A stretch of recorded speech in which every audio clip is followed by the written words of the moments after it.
Lord, praise the Lord. This is spiritual exercise entitled Be Aware, Go Forth. He is with you. It is interesting comprehension how there is a twofold powerful delusion and revelation. You know, many times people look at people in a very unusual thing. The adversary has penetrated one's vision. Some people will look at others through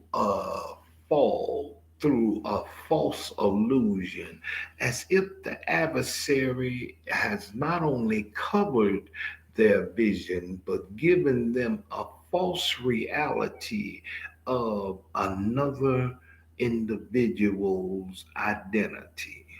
You see, sometimes we can be in areas where we will take a look at people and determine in our own thought pattern that that individual is foolish, or that individual is just no good, or that individual is worthless, or I'm so glad I am not like that, or I could never be like that, as if we are the determining factor of what we are or how we are, as if we had that much control over the situation, as if we are the potter and we made that determining factor.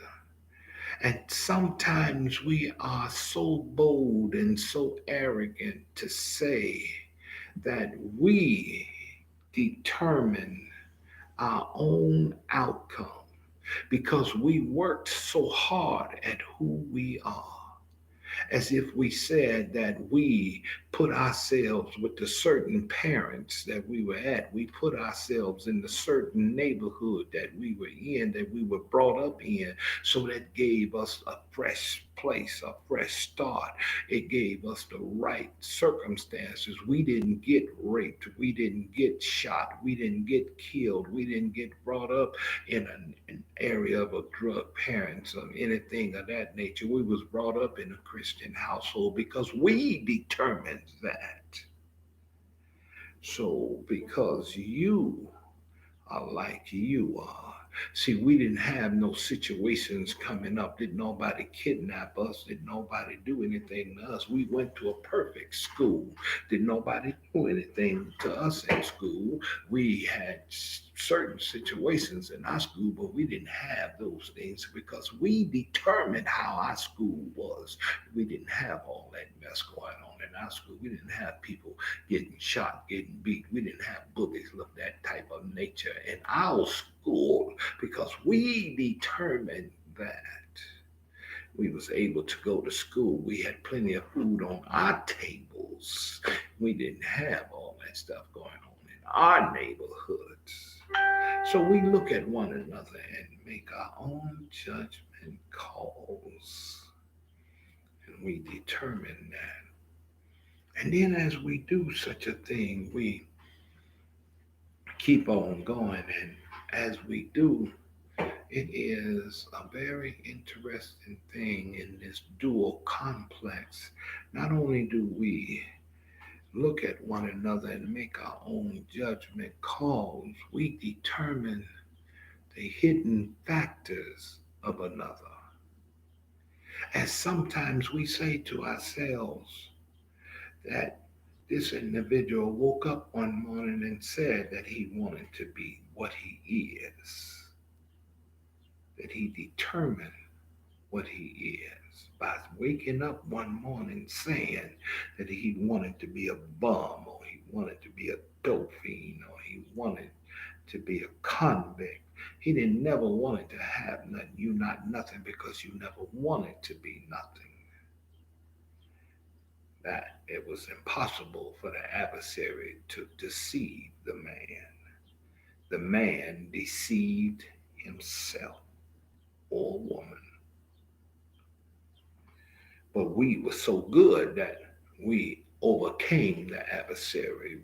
We tricked the adversary ourselves. We defeated him all by ourselves.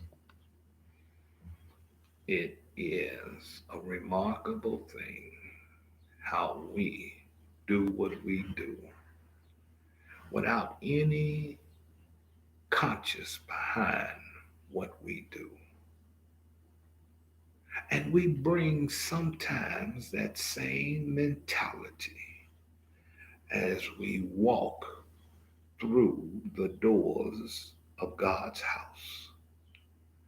The same overwhelming arrogance that's hidden under a small cloak of a smile, of a thought of righteousness, of a thought of purity, that this we done all by ourselves. And this duality that we pretend that we carry with us, that we forget that it had nothing to do with us. How pretentious it is to assume that the next individual is in that situation because of their own neglect, their own inability to escape because they were weaker than you. It is a powerful thing how the enemy can not only blind the lost, but cover the righteous eyes as well in believing that they are who they are and never help anyone because they place themselves over everyone else and miss the point that we know as we go forth that the enemy is before us at all times. And we have to recognize that we come from the same cloth.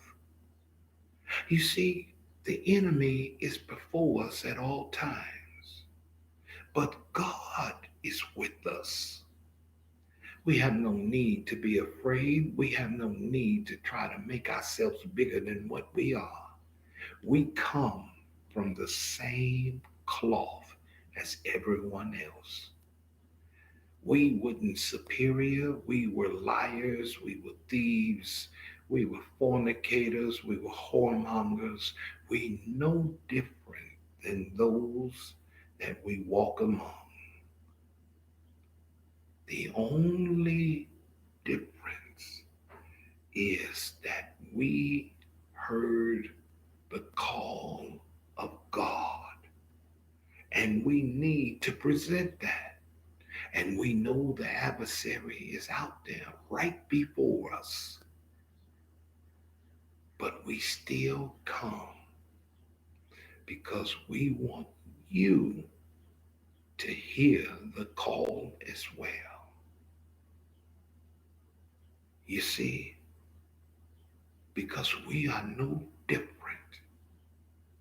If we remember those that we step over, those that we try to judge, those that we talk about, those that we point our fingers to, those that we whisper about behind their backs, if we look at them, we see ourselves. Remember, the only thing that we can say is by the grace of God, it is not I. This is our prayer. And This is our spiritual exercise.